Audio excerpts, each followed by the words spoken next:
Good morning students. जैसा कि आप सभी को पता है, लास्ट क्लास में हमने अम्ल, क्षार एवं लवण के बारे में जानकारी प्राप्त की थी और हम डिटेल से पढ़ा था अम्ल और क्षार की आर्हेनियस तथा लुईस संकल्पना के आर्हेनियस तथा ब्राउनस्टेड लॉरेंज संकल्पना के बारे में। आज हम पढ़ेंगे लुईस संकल्पना, लेकिन उससे पहले थोड़ा रिवाइज कर लेते हैं। क्या पढ़ा था? आर्हेनियस और ब्राउनस्टेड लॉरेंज संकल्पना क्या थी? आर्हेनियस ने कहा था ऐसे पदार्थ जो जलीय विलयन में H+ आयन देते हैं क्या कहलाते हैं? अम्ल। और ऐसे पदार्थ जो जलीय विलयन में OH- आयन देते हैं, यानी H+ मान लेते तो क्या थे? अम्ल। OH- वाले क्या थे?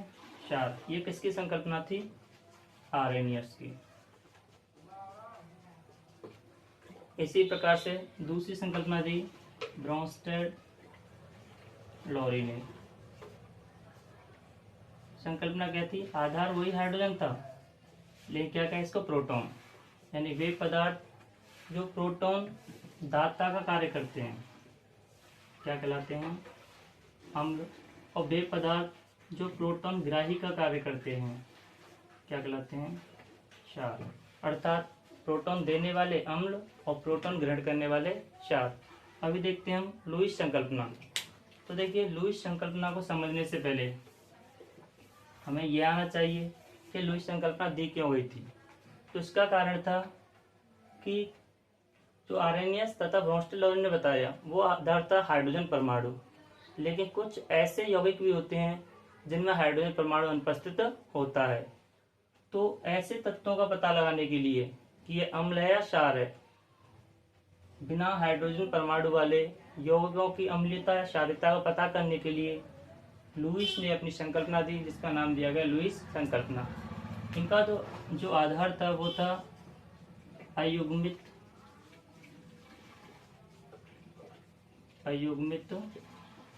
इलेक्ट्रॉन युग्म। अब सबसे पहले ये आना चाहिए कि अयुग्मित इलेक्ट्रॉन युग्म होता क्या है। तो देखिए, इसको पढ़ने से पहले हमें जानकारी होनी चाहिए आवर्त सारणी की।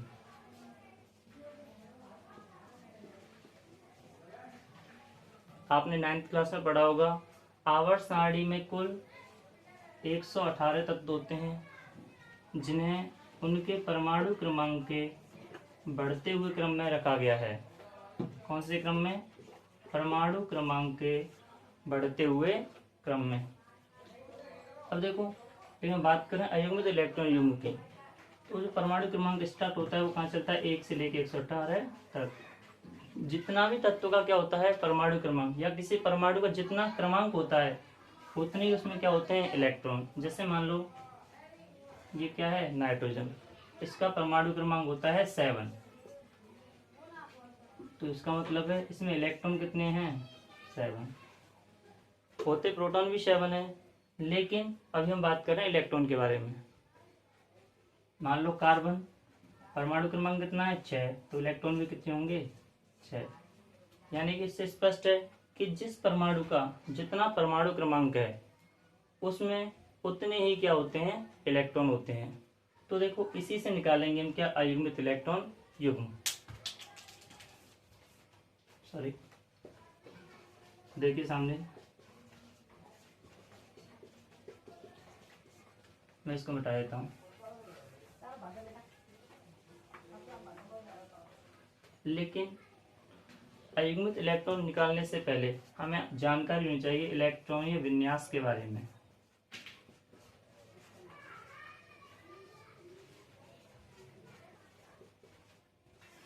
किसकी जानकारी होना जरूरी है? इलेक्ट्रॉनीय विन्यास की। तो देखते हैं, चलिए देखते हैं इलेक्ट्रॉन विन्यास कैसे निकालते हैं। तो बस आपको एक इलेक्ट्रॉन विन्यास याद रखना है, किसका? Zn का, जिसका परमाणु क्रमांक होता है 23। और इसका इलेक्ट्रॉन विन्यास होता है 1s2 2s2 2p6 3s2 3p6 4s2 और 3d10। अभी देखो, आपको नीचे वाले नंबर्स दिख रहे हैं 1 2 3 4, ये बताता है किसको? कोष की संख्या।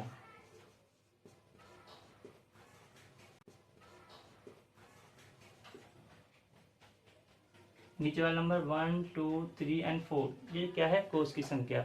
यानी Zn में कितने कोष हैं? 4। इसी प्रकार से जो आपको ऊपर वाले नंबर्स दिख रहे हैं ये बताएगा इलेक्ट्रॉन की संख्या।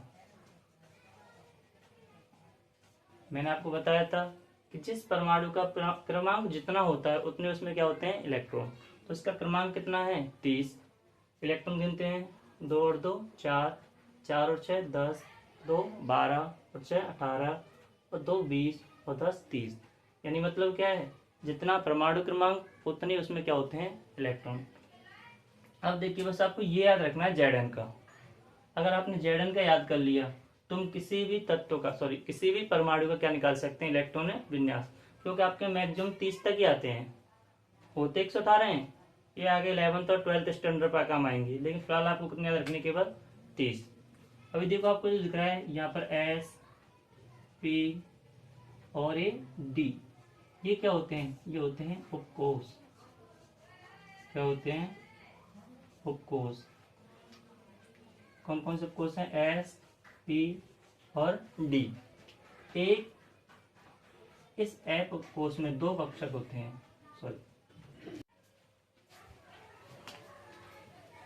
एक कक्षक होता है। P में कितने कक्षक होते हैं? 2। और D में कितने होते हैं? 5। इसी प्रकार से F भी होता है, उसमें कितने होते हैं? 7। और देखिए एक कक्षक में केवल 2 इलेक्ट्रॉन आ सकते हैं, तो S में अधिकतम कितने इलेक्ट्रॉन हो सकते हैं? 2। यहाँ पर 3 होते हैं। P में कितने हो सकते हैं? 6। इसमें कितने हो सकते हैं? 10। और यहाँ पर 14 इलेक्ट्रॉन। यानी एक कक्षक में केवल 2 इलेक्ट्रॉन आ सकता है अधिकतम। तो इस हिसाब से S में हो गए 2 इलेक्ट्रॉन, P में हो गए 6 इलेक्ट्रॉन, D में हो गए 10 इलेक्ट्रॉन और F में हो गए 14 इलेक्ट्रॉन। देखिए आपको S में अधिकतम 2 हैं, P में अधिकतम 6 हैं और D में अधिकतम 10 हैं। F इसमें आपको काम नहीं आने वाला है क्योंकि आगे वाले तत्वों को काम आएगा ये। देखिए यहां से निकालेंगे हम क्या? इलेक्ट्रॉनीय विन्यास। जैसे हम बात करते हैं, इसी की बात कर लेते हैं नाइट्रोजन। परमाणु क्रमांक कितना होता है? 7। इसका इलेक्ट्रॉन विन्यास बनाते हैं, इसी से बनेगा 1s2 2s2 2p। अब देखिए अधिकतम कितने इलेक्ट्रॉन आ सकते हैं? 6। लेकिन हमारे पास बचे कितने हैं? 7 में से 4 तो गए, 2 और 2 4, बचे कितने? 3। तो यहाँ पर कितना आ जाएगा? 3। अब देखिए इसका बाह्यतम कोष कौन सा है? मैंने बताया था नीचे वाली संख्या 1 2, ये किसको बताती है? कोष को। अगर हम बात करें बाह्यतम कोष तो कौन सा है? दूसरा। इसमें कितने इलेक्ट्रॉन है टोटल? तो इसमें इलेक्ट्रॉन है 5 इलेक्ट्रॉन। कितने इलेक्ट्रॉन है? 5। इन्हीं इलेक्ट्रॉनों के आधार पर हम क्या निकालेंगे? अयुग्मित इलेक्ट्रॉन। अब देखिए लुईस संकल्पना के बारे में, मेरे ख्याल से जो भी आपने अब तक पढ़ा है इसके बारे में, आवर्त सारणी में कितने तत्व होते हैं? 18 और उनको कौन से क्रम में रखा गया है? परमाणु क्रमांक के बढ़ते हुए क्रम में। फिर मैंने आपको बताया Zn का परमाणु क्रमांक 30 होता है और इसका इलेक्ट्रॉन विन्यास क्या होता है? 1s2 2s2 2p6 3s2 3p6 4s2 और 3d10। जहाँ पर नीचे वाले 1 2 3 और 4 ये बताता है कोष की संख्या को। ऊपर वाले नंबर्स 2 2 6 2 6 2 10 ये क्या बताते हैं? इलेक्ट्रॉन की संख्या। और आपको दिख रहा है S P D, ये क्या होते हैं? उपकोष। S उपकोष में केवल एक कक्षक होता है और एक कक्षक में 2 इलेक्ट्रॉन। कितने इलेक्ट्रॉन? 2 इलेक्ट्रॉन, इसलिए टोटल 2 इलेक्ट्रॉन S में होते हैं। P के 3 कक्षक होते हैं। जब एक कक्षक में 2 इलेक्ट्रॉन तो 3 में कितने हो गए? 6 इलेक्ट्रॉन। D के कितने होते हैं? 5 इलेक्ट्रॉन। कितने हो गए? 10। F के कितने होते हैं? 7 इलेक्ट्रॉन। कितने हो गए? 14। इसका हमने देखा नाइट्रोजन का परमाणु क्रमांक कितना होता है? 7। यहां से निकाले इसका इलेक्ट्रॉन विन्यास 1s2 2s2 और 2p रखा। अधिकतम आ सकते थे 6, लेकिन हमारे पास कितने बचे हैं? केवल 3। क्यों? 3 और 2 5, 5 और 2 7।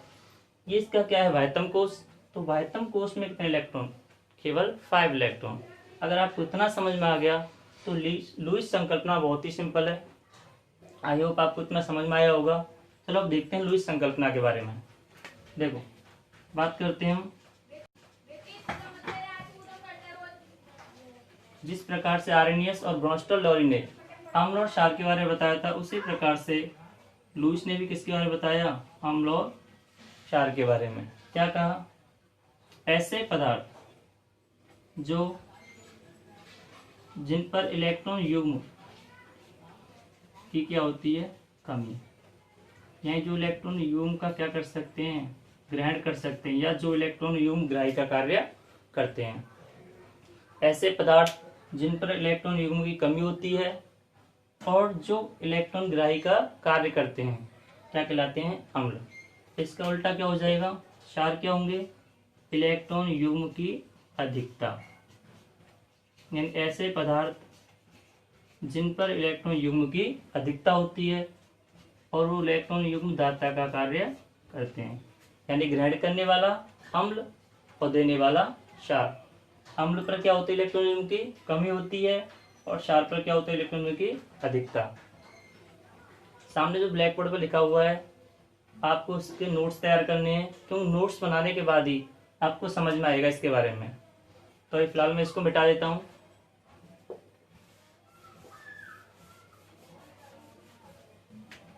देखिए, अब एक यौगिक लेते हैं हम NH3, जिसका नाम है अमोनिया। NH3 क्या बोलाता है, अमोनिया। चेक करते हैं ये अम्ल है या क्षार है। देखिए, मुख्य परमाणु क्या है इसका, N, परमाणु क्रमांक कितना होता है, 7। इलेक्ट्रॉन विन्यास क्या हो जाएगा इसके अकॉर्डिंग, 1s2 2s2 और 2p3। दो इसका क्या हो गया, बाह्यतम कोष, और बाह्यतम कोष में इलेक्ट्रॉन कितने हो गए, 5 इलेक्ट्रॉन। देखो आपको दिख रहा है एन के बाह्यतम कोष में कितने इलेक्ट्रॉन है, 5। कैसे व्यवस्थित हैं, 1 2 3 4 और 5। देखो इससे कितने हाइड्रोजन जुड़े हुए हैं, 3। एक इधर जुड़ा, एक इधर और एक इधर। हाइड्रोजन जुड़ने के बाद भी इसके पास कितने इलेक्ट्रॉन बचे, 2 इलेक्ट्रॉन, यानी कि इस पर क्या है, इलेक्ट्रॉन युग्म की अधिकता है। और आपने पढ़ा था जिन पदार्थों पर इलेक्ट्रॉन युग्म की क्या होती है, अधिकता होती है, वो क्या कहलाते हैं, लुईस क्षार। यानी हम बोल सकते हैं NH3 क्या है हमारा, एक लुईस क्षार है। NH3 क्या है, लुईस क्षार। तो कैसे, दोबारा समझिए। N का परमाणु क्रमांक 7, इलेक्ट्रॉन विन्यास 1s2 2s2 2p3। बाह्यतम कोष में कितने इलेक्ट्रॉन, 5। तीनों तरफ 3 हाइड्रोजन जुड़ गए, लेकिन फिर भी कितने इलेक्ट्रॉन बचे हैं, 2। क्योंकि इस पर इलेक्ट्रॉन युग्म की अधिकता है, इसलिए यह क्या है, लुईस क्षार है। यानी ये अपने इलेक्ट्रॉन युग्म को किसी के लिए भी दान कर सकता है। इसके बाद एक एग्जाम्पल देखते हैं, दूसरा समझिए। ये तो हो गया क्षार का, एक समझते हैं अम्ल का। देखिए, जैसे कि AlCl3, नाम क्या है, एल्यूमिनियम क्लोराइड। क्या होता है, एल्यूमिनियम क्लोराइड। मुख्य परमाणु क्या है हमारा, एल्यूमिनियम। परमाणु क्रमांक कितना होता है, 13।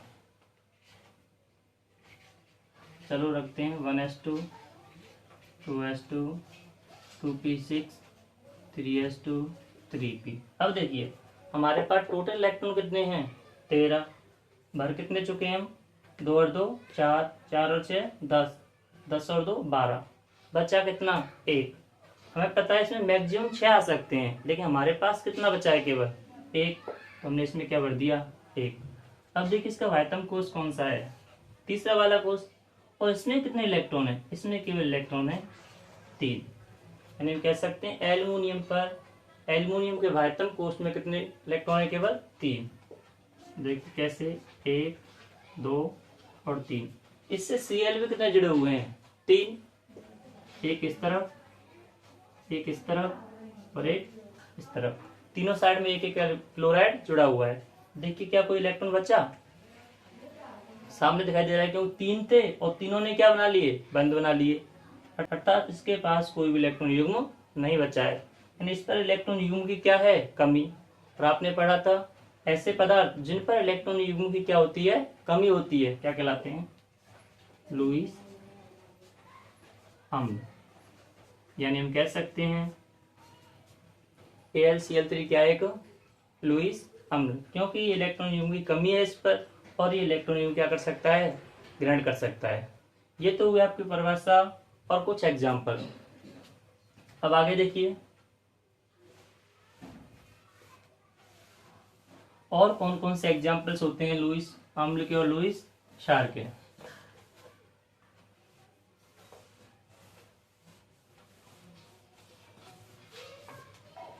देखिए लुईस अम्ल और लुईस क्षार।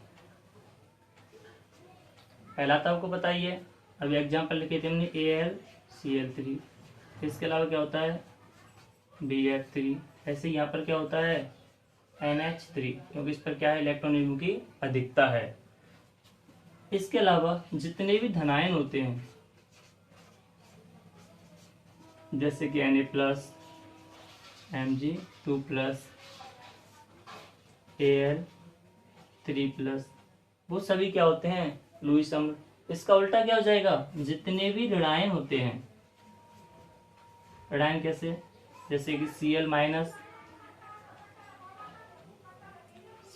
हो गया आपका, F- और आपका O2-, ये सभी क्या हैं, ऋणायन है। और ऋणायन क्या होंगे, लुईस क्षार। धनायन के कारण इन पर क्या है, इलेक्ट्रॉन युग्म की कमी है, अर्थात इलेक्ट्रॉन युग्म ग्रहण कर सकते हैं, इसलिए सभी क्या हो गए, अम्ल। और इन पर क्या है, इलेक्ट्रॉन युग्म की अधिकता है, अर्थात ये इलेक्ट्रॉन युग्म क्या कर सकते हैं, किसी को दान कर सकते हैं, इसलिए क्या हो गए, लुईस क्षार। तो देखिए हमारी अम्ल क्षार की तीनों संकल्पनाएं पूरी हो चुकी हैं। पहली आर्यनिक संकल्पना, दूसरी ब्रोंस्टर-लॉरी संकल्पना, और तीसरी लास्ट क्या बची थी, लुईस संकल्पना, जो आज क्या हो चुकी है, पूरी। अभी तक हमने किसके बारे में पढ़ा है, केवल अम्ल और क्षार के बारे में, जबकि चैप्टर में बताया किसके बारे में गया है, अम्ल, क्षार और लवण के बारे में। तो देखिए नेक्स्ट टॉपिक उठाते हैं अपना लवण। देखिए आगे पढ़ते हैं हम लवण, जिसे कहा जाता है सॉल्ट। सामान्यतः आपको पता है ये स्वाद में कैसे होते हैं, नमकीन होते हैं। अब समझते हैं लवण होता क्या है। तो समझिए अभी तो हमने पढ़ा अम्ल और क्षार। अगर हम अम्ल और क्षार की क्या करवा दें, अभिक्रिया, तो उसके फलस्वरूप बनता है क्या, लवण प्लस जल। और जो अम्ल और क्षार की अभिक्रिया होती है उसका नाम होता है उदासीनीकरण। उदासीनीकरण अभिक्रिया।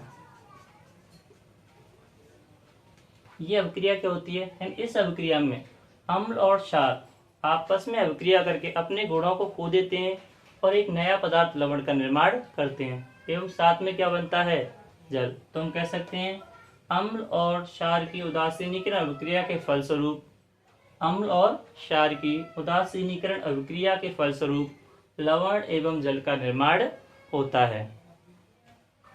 तो देखिए इसके बाद देखते हैं लवण के प्रकार। जैसे हमने पढ़ा था अम्ल कैसे होते हैं, प्रबल होते हैं, कुछ अम्ल दुर्बल होते हैं। इसी प्रकार से लवण को कितने भागों में बांटा गया है, 3 भागों में। पहला होता है अम्लीय लवण, दूसरा होता है क्षारीय लवण, और तीसरा होता है उदासीन लवण।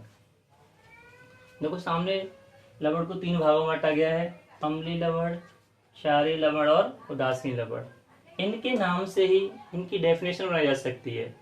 देखिए कैसे, अगर किसी लवण का निर्माण प्रबल अम्ल प्लस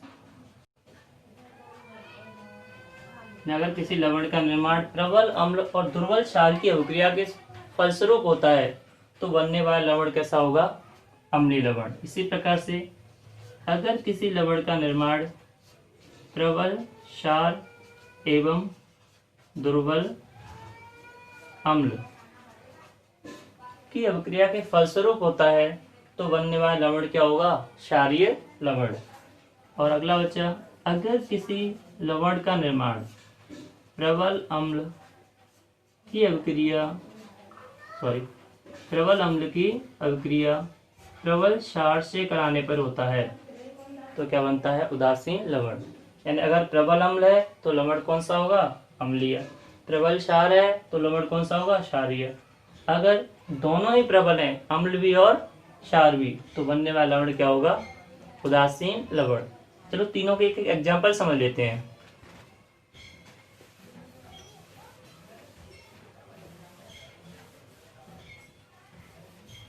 देखिए मैं यहाँ पर 3 एग्जाम्पल लिख रहा हूँ। HCl की अभिक्रिया करवा रहा हूँ मैं किसके साथ? HCl प्लस MgOH का होल ट्राइड। दूसरी रिएक्शन लेता हूँ मैं NaOH प्लस CH3COOH। और लास्ट एग्जाम्पल लेता हूँ HCl प्लस NaOH। अब देखिए ये क्या है? हाइड्रोक्लोरिक अम्ल। और हमने पढ़ा था ये कैसा अम्ल है? आर्हेनियस के अनुसार यह एक प्रबल अम्ल है, जबकि यह क्या है? एक दुर्बल क्षार। यह प्रबल अम्ल हो गया, ये क्या हो गया? प्रबल अम्ल। और ये क्या हो गया? दुर्बल क्षार। और हमने पढ़ा था जब प्रबल अम्ल की अभिक्रिया दुर्बल क्षार से की जाती है तो बनने वाला लवण क्या होगा? अम्लीय लवण। इतना तो पता चल गया कौन सा लवण है? अम्लीय। बनेगा क्या? MgCl2 plus H2O। अभी देखिए हमारे पास कितने OH हैं? H हमारे पास 2 और 1 3। Cl कितने यहाँ पर? 1। लेकिन यहाँ पर कितने हैं? 2। तो दोनों तरफ हमें परमाणु की संख्या क्या करनी होती है? बराबर। तो मैं इस पर किसका मल्टीप्लाई कर देता हूँ? 2 को। अब देखिए 2 Cl थे, यहाँ भी कितने Cl हैं? 2। 1 Mg था, यहाँ भी कितना है? 1 Mg। 2 H ये रहे और 2 H यहाँ पर कितने हो गए? तो H तो है कितने हो गए? 4। ऑक्सीजन कितने हैं? 2। तो कितने हो गए? 2। लवण कौन सा बना? अम्लीय लवण, जिसका नाम क्या है? Magnesium chloride. और यह एक कैसा लवण है? अम्लीय। अब पढ़ते हैं दूसरा। देखिए ये क्या है? NaOH यानी कि सोडियम हाइड्रोक्साइड। क्या है? एक प्रबल क्षार। ये क्या है? एसिटिक अम्ल। क्या है? एक दुर्बल अम्ल। यानी प्रबल क्षार की अभिक्रिया किससे करवाई जा रही है? दुर्बल अम्ल से। बनने वाला लवण क्या होगा? क्षारीय। बनेगा क्या? CH3COO Na plus H2O। इसका नाम होता है सोडियम एसीटेट। और कैसा लवण है? एक क्षारीय। क्षारीय क्यों है? क्योंकि इसका निर्माण किसके फलस्वरूप हुआ है? प्रबल क्षार की अभिक्रिया दुर्बल अम्ल से कराने पर। लास्ट बचा HCl। क्या था? प्रबल अम्ल। NaOH क्या है? प्रबल क्षार। यानी जब प्रबल अम्ल की अभिक्रिया प्रबल क्षार के साथ की जाती है तो बनने वाला लवण क्या होगा? उदासीन। और इसके फलस्वरूप बनता है क्या? NaCl प्लस H2O, जिसका नाम सभी जानते हैं आप, साधारण नमक। और इसका रासायनिक नाम होता है सोडियम क्लोराइड। तो देखिए आई होप आपको ये तीनों ही लवण समझ में आए होंगे, अम्लीय, क्षारीय और उदासीन। अभी तक हम कौन कौन से टॉपिक पढ़ चुके हैं? अम्ल और क्षार की तीनों संकल्पनाएं कौन कौन सी? आर्हेनियस, ब्रोंस्टेड-लोरी और लुईस संकल्पना। इसके बाद हमने पढ़ा क्या? लवण के बारे में। इसके बाद हमने पढ़ा क्या? लवण के बारे में। क्या होता है, जब अम्ल की अभिक्रिया क्षार से करवाई जाती है तो उनकी उदासीनीकरण अभिक्रिया के फलस्वरूप लवण और जल का निर्माण होता है। इसको कितने भागों में बांटा गया है, 3 भागों में। कौन कौन से, अम्लीय, क्षारीय और उदासीन। आज की क्लास हम यही खत्म करते हैं, कल आपकी नेक्स्ट क्लास होगी। लेकिन आज आपको जो भी पढ़ाया गया है उसको नोट्स के रूप में प्रिपेयर करना है। और आपका एक HW भी है। HW क्या रहेगा, आपको आवर्त सारणी के 1 से लेके 30 यानी हाइड्रोजन से लेके Zn तक सभी तत्वों के या सभी परमाणुओं के क्या करने हैं, परमाणु क्रमांक याद करने हैं। तो बिना परमाणु क्रमांक के आप क्या नहीं निकाल सकते हो, इलेक्ट्रॉन या विन्यास। और जब इलेक्ट्रॉन विन्यास नहीं निकलेगा तो आपको अयुग्मित इलेक्ट्रॉन की जानकारी नहीं होगी। और जब तक अयुग्मित इलेक्ट्रॉन की जानकारी नहीं होगी आप नहीं बता पाओगे कि लुईस अम्ल या लुईस क्षार है। इसलिए आपको 1 से लेकर 30 तक के सभी परमाणुओं के परमाणु क्रमांक याद करने हैं और इलेक्ट्रॉन विन्यास को समझना है। ठीक है बच्चों। इसलिए और आपको लास्ट में कहना चाहूँगा, स्टे सेफ, स्टे होम।